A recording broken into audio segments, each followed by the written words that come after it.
انگریزوں نے چھوڑ دیا نا, کتے پال رہے ہیں وہ کتے کیوں پالتے ہیں؟ وہ بہت سے انگریز ہم لوگوں پر اعتراض کرتے ہیں کہ کتا اتنا وفادار جانور, تم اس سے دل کیوں نہیں بہلاتے؟ ہم کہتے ہیں انسان سے زیادہ وفادار نہیں ہے. کتے وہ پالے جس کے پاس پالنے کے لیے بچے نہ ہوں, انسان نہ ہوں, وہ پالے. اور کتوں سے صرف دل ہی بہلا سکتے ہو. کتا کما کے نہیں دے گا آپ کو, اولاد آپ کو کما کے دے گی. اولاد اپنے اختیار سے محبت کرے گی.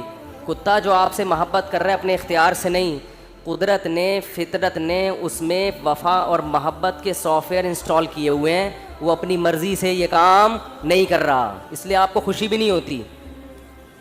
اولاد تو اپنے اختیار سے آپ کی خدمت کرتی ہے. بیٹا ہوگا تو بہویں بھی ہوں گی, داماد بھی ہوں گے, بیٹی ہوگی تو پوتے بھی ہوں گے, نواسے بھی ہوں گے. کتا ہوگا تو یہ سب چیزیں, بولو.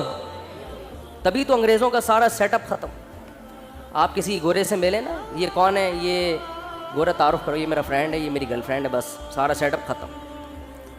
کبھی دیکھا گورا تعارف کروا رہا ہو آپ امریکہ کسی گورے کے گھر جائیں, یہ میری خالہ ہیں, یہ میری پھپھو ہیں, یہ میری ممانی ہیں, یہ میری چاچی ہیں, میری بھتیجی ہے, یہ میرا بھانجا ہے, یہ میرے بردر ان لا ہیں, یہ میرے مدر ان لا ہیں, اور یہ میری نانی ساس اور دادی. ہمارے یہاں تو اتنے پوری ایک چین چلتی ہے. انگریزوں کے یہاں یہ تکلف نہیں, میں ہوں, یہ پتہ نہیں کون ہے, اتفاق سے کل اس سے ملاقات ہو گئی تھی, دوستی ہو, اس سے زیادہ رشتے نہیں. ایک عدد اماں ہوتی ہیں, وہ بھی اولڈ ہاؤس میں. وہ بھی کہاں ہیں؟ اولڈ ہاؤس میں. تو وہ کتے اس لیے پالتے ہیں, اس لیے نہیں پالتے کہ وہ کتوں کی وفا سے ان کو بڑا اچھا لگتا ہے, اتنے وفادار ہیں. کتوں سے ہی سبق سیکھ لینا چاہیے انگریزوں کو کہ کتے تمہارے ساتھ وفا کر رہے ہیں, تم اپنے باپ کے ساتھ وفا نہیں کر رہے. سمجھ رہے ہو نا, یہ تمہارے ساتھ وفا کر رہا ہے اور تم اپنے باپ کو اولڈ ہاؤس میں جمع کرا رہے ہو. کتا نہیں جمع کرائے گا بڑھاپے میں تمہیں, وہ کہے گا جیسا بھی ہے برداشت کروں گا. غیر مسلموں کی جو خوبیاں ہیں نا, وہ اول نظر میں, پہلی نظر میں آپ کو, باطن نظر میں بہت زبردست لگیں گی. جب آپ ان کی گہرائی میں جاؤ گے تو آپ کو لگے گا ان تلوں میں تیل نہیں ہے. یہ صرف اوپر اوپر کے اخلاق ہیں. میں اکثر ایک بات کہتا ہوں نا,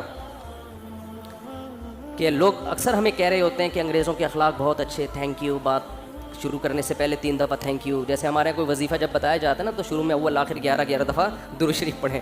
تو انگریز بھی جب کوئی بات کرے گا تھینک یو سے شروع کر کے تھینک یو پہ ختم. اور ہمارے یہاں گالیوں سے شروع کر کے درمیان میں بھی گالی اور آخر میں بھی گالی. اتنا وہ تھینک یو نہیں کہتا جتنی ہمارے ہاں گالیاں ہیں. لوگ مجھے کہتے ہیں مفتی صاحب آپ پھر بھی کہتے ہو مسلمان اچھے ہیں, اتنی گالیاں دے رہے ہیں صبح شام, پھر بھی اچھے ہیں. اور انگریز ہر بات میں مسکراتا ہے تھینک یو, پھر بھی. میں کہتا ہوں بھائی وہ تھینک یو پہ پیسے خرچ نہیں ہو رہے. ہم جب گھر میں جاتے ہیں تو ہم سے جو گھر والوں کے, بیگموں کے مطالبے ہوتے ہیں نا, گورا یہ مطالبے افورڈ, بولو, نہیں کر سکتا. ہم گھر والوں کو گھر مہیا کرنا کس کی ذمہ داری ہے؟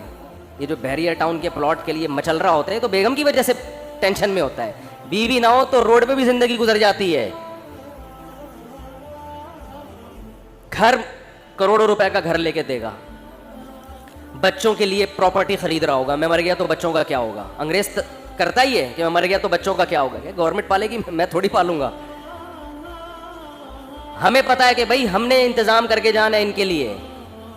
پھر محلے کے خراب لڑکوں کے ساتھ تو نہیں بیٹھ رہا, صبح شام یہ ٹینشن. دعائیں کرا رہے ہوتے ہیں مولوی صاحب کے پاس, مولوی صاحب دعا کرو میرا بچہ آج کل چرسیوں میں اٹھ رہا بیٹھ رہا ہے, دعا کرو کچھ انسان کا بچہ بن جائے. گورے کو یہ ٹینشن ہوتی ہے. کبھی دیکھا گورا پادری کے پاس گیا ہو کہ میرا بچہ جو ہے وہ چرسیوں میں آج کل بیٹھ رہا ہے؟ پادری کہے میں تو خود پیتا ہوں. پادری کہے گا میں تو خود پیتا ہوں, پی لیا تو کیا ہو گیا, کیا کر لے گا. وہ تو ٹینشن فری لوگ ہیں بھائی, ریلیشن ہی نہیں ہے ان کا. پھر بیگم کے بھائی گھر میں آ رہے ہیں تو اس کو پوچھا کیوں نہیں. ایک صاحب نے بتایا میرا اتنا پھڈا ہو گیا گھر میں, ایک دن میرا سالہ آ گیا, میں کہیں دماغ میرا حاضر نہیں تھا, میں نے اس کو چائے کا پوچھنا بھول گیا. میں کہہ رہا ہے جو میری بیگم نے ہنگامہ کیا ہے کہ میرے بھائیوں کو پوچھتے نہیں ہو اتنی. اور یہ عورت کے لیے ٹینشنیں اٹھا رہا ہے مرد. کس کے لیے؟ عورت کے لیے. گرل فرینڈ نہیں رکھی ہوئی اس نے, پوری زندگی کی ٹینشن. اس کے باپ کو بھی باپ بنا لیا, اس کی ماں کو کیا بنا لیا, اپنے ابا بھی تھے, اپنی انگریز اپنے ابا اماں کو اولڈ ہاؤس میں جمع کر رہا ہے. ہمارے سچی مچی کے ابا اماں پہلے سے تھے, ہم نے جناب ایک مدر ان لا اور فادر ان لا کو بھی لے لیا ہم نے. وہ کہہ رہے ہیں ہم ایک باپ سے تنگ ہیں, تم دو باپ پال رہے ہو یار. اور میرے فلسفے پر عمل کرے تو 5 باپ, اگر میرے فلسفے پر آ جائے 5 عدد مائیں اور 5 عدد باپ, اور ہول سیل کے حساب سے سالے. سالوں کی تو کوئی انتہائی نہیں ہے نا.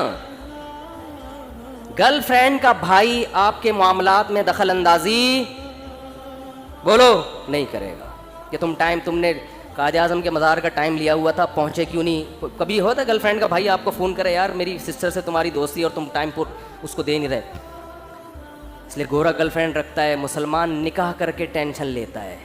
جب آپ نے نکاح کر کے کسی عورت کو گھر لے آئے, ٹائم پہ گھر نہیں آ رہے, سالے کا فون آئے. سبھی تو اس کو سالہ کہتے ہیں, کباب میں ہڈی. سالے کا فون آئے گا تو آدمی جل کے کیا کہتا ہے سالے کا فون آ گیا, کہتا ہے نا, تو سالے کا فون آ گیا. میرے سامنے جھگڑے آتے ہیں, لوگ لڑ رہے ہوتے ہیں اپنے بہنوئی سے. ابے ہم نے تجھے اپنی بہن اس لیے دی تھی کہ تو ٹائم نہ دے, تو سارا دن گٹر کے ڈھکن پہ بیٹھا رہتا ہے باہر, 2 بجے اٹھ کے آتا ہے, اس لیے دی تھی. لوگ کہتے ہیں نا. یہ ٹینشن بھی کون اٹھا رہا ہے؟ مسلمان مرد ہے بھائی. کون اٹھاتا ہے یہ؟ پھر وہ اپنے بوڑھے باپ کو بھی پال رہا ہے, خرچہ کر رہا ہے, بوڑھی ماں کو بھی پال رہا ہے, بیوی کی بھی سن رہا ہے, بچوں کی بھی سن رہا ہے. اس کے بعد میرے بھائی تھینک یو اگر نہیں بھی کہتا تو کوئی اتنا بڑا مسئلہ بولو نہیں. لاکھوں روپے گھر پہ خرچ کر رہا ہوتا ہے وہ, تو گالیاں تو بنتی ہیں نا, پھر دینی نہیں چاہیے. وہ معین اختر صاحب کا پروگرام تھا نا, کئی دفعہ بیان کر چکا ہوں, وہ انور مقصود کے ساتھ. تو انور مقصود نے معین اختر سے پوچھا کہ آپ کے ماموں کیا کرتے ہیں. پہلے معین اختر سے پوچھا کہ کیسا چل رہا ہے. انہوں نے کہا کہ اللہ کا شکر ہے, نلکوں میں پانی آ رہا ہے, لوڈ شیڈنگ بھی نہیں ہے, سب سیٹ چل رہا ہے. اس نے کہا پہلے پاکستانی ہیں جو اتنے اچھے حالات بتا رہے ہیں, کہاں رہتے ہیں؟ اس نے کہا دبئی میں رہتا ہوں میں. اس نے کہا دبئی میں رہتا ہوں. پھر اس نے پوچھا کہ آپ کے ماموں کیا کرتے ہیں؟ اس نے کہا گالیاں دیتے ہیں. ماموں کا کام صبح سے شام کیا ہے؟ حالات ایسے ہیں نا, حالات ایسے ہیں کہ ماموں کا کام صبح سے شام سوائے گالیاں دینے کے. انگریز کچھ دن یہاں رہ کے جائے, جیسے معین اختر کے ماموں گالیاں دیتے تھے نا, انگریز انگلش میں ایسی گالیاں دے گا. کچھ دن یہاں رہے تو صحیح, یہ تو ہمارا حوصلہ ہے. تو اس نے کہا گالیاں کیوں دیتے تھے؟ اس نے کہا مالک مکان پانی کے پیسے لینے آ گیا, تو ماموں اس کو لے گا, بولے تو ایک لوٹا بھر کے دکھا. پانی ہے نہیں, پانی کے پیسے لینے آ, تو ایک لوٹا بھر کے دکھا. کہہ رہے بیٹھے بیٹھے لائٹ چلی گئی, تو ماموں نے بلب کے رشتہ داروں کو گالیاں دینا شروع کر دی. بلب کے رشتہ داروں کو. تو ہم جس ماحول میں رہتے ہیں, مسلمان کا بہت بڑا ظرف ہے. وہ ایک عورت کے لیے بڑی قربانیاں دیتا ہے, بڑی اس کو عزت کے ساتھ گھر میں لے کر آتا ہے. اس کے بچوں کی کفالت, اس کے باپ کو عزت دینا, اس کے بھائیوں کو عزت دینا, اس کی ماں کو عزت دینا. میرے بھائی اس کے بعد اگر 4-6 گالیاں کبھی وہ نکال دے, تو ہمارے نبی صلی اللہ علیہ وسلم نے عورت کو حکم دیا ہے کہ وہ اپنے شوہر کی فرما برداری کرے. نبی نے کیا فرمایا؟ یکفرن العشیر, شوہر کی نافرمانی کرتی ہیں. وہ نافرمانی کیا فرمایا؟ ساری زندگی احسانات کرتا رہے گا, اگر کبھی اونچ نیچ ہو جائے تو عورت جواب میں کہتی ہے ما رأیت منک خیرا قط, اللہ کی قسم میں نے تجھ سے کبھی کوئی خیر نہیں دی, میں تو آپ سے شادی کر کے پچھتا رہی ہوں.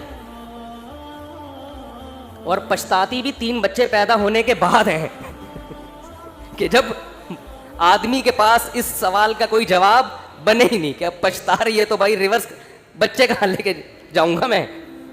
وہ صبر کے علاوہ اس کے پاس کوئی آپشن نہیں ہوتا.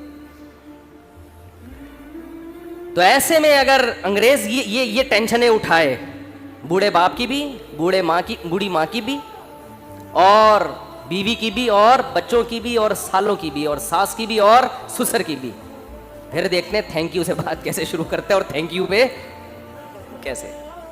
تو ایک صاحب کہنے لگے یار اتنے اچھے اخلاق ہیں. میں نے کہا کسی انگریز سے بولو 50 روپے دے, گالی دے دے مجھے یہ تھینک یو نہیں چاہیے. وہ کہے گا 50 روپے نہیں دوں گا, تھینک یو جتنا لینا ہے. یہ فری پھوکٹ کا تھینک یو ہے بھائی, یہ فری پھوکٹ کا تھینک یو ہے.